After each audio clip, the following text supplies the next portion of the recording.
Ellie Moody. Back here on El Paseo, we're cooling off after a pretty warm day. Temperatures reaching up into the mid to upper 80s for daytime highs. Didn't quite reach those 90s, but boy, some spots certainly felt like it given all of that sunshine out there. We're keeping it dry, we're keeping it nice, and we're keeping a heat advisory around. That stays with us until tomorrow at 6 p.m. Now, to be clear, doesn't quite include the Coachella Valley. In fact, it's our neighboring cities that continue to see the majority of this heat, with temperatures warming well into the 90s, as you saw earlier on in the show, with even record-breaking temperatures for 10 different cities for those spots that are currently under that heat advisory. Again, this with us until tomorrow afternoon, kind of cuts off as we look toward areas in the San Gorgonio Pass, but just a general indication that we are unseasonably warm, feeling a lot more like May than February at this point.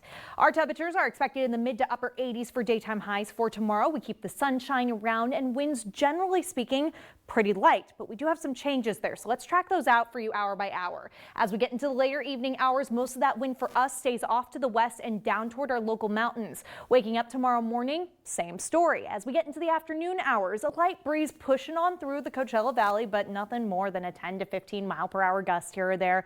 And as we get into the evening hours, winds get even lighter. Now, we fast forward looking ahead toward Monday. Afternoon hours, getting a little bit breezy through the San Gorgonio Pass, our local mountains, high desert.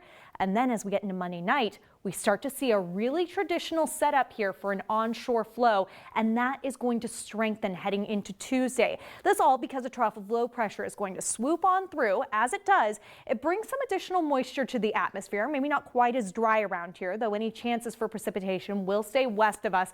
It could mean a little bit of snow for areas above 4,000 to 5,000 feet in elevation, though. Here locally, we'll keep it dry and plenty of dry air to go around. This is all that dry air that we've been dealing with thanks to those Santa Ana winds, but you can kind of tell off to the northwest, just a little bit of moisture there. That's that trough of low pressure.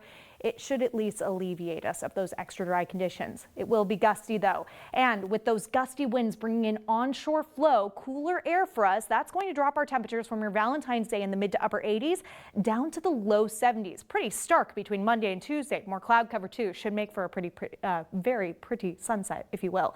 Temperatures looking toward the end of the week into the upper 70s. So we do gradually warm up once again, but we will be at least a little bit more like what we're supposed to be for this time of year as we look toward the middle of next week.